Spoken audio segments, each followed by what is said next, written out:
Setting an alarm on your Google Pixel 10 helps you stay on schedule for work, classes, or daily routines.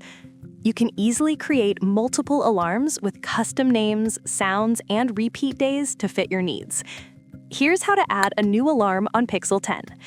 From the home screen, swipe up and tap the Clock app. At the bottom of the screen, tap Alarms. Then tap the plus icon to create a new alarm. Set the time you want the alarm to go off and tap OK. On the alarm screen, choose the days you want it to repeat. For example, select Monday through Friday if you only need it for weekdays.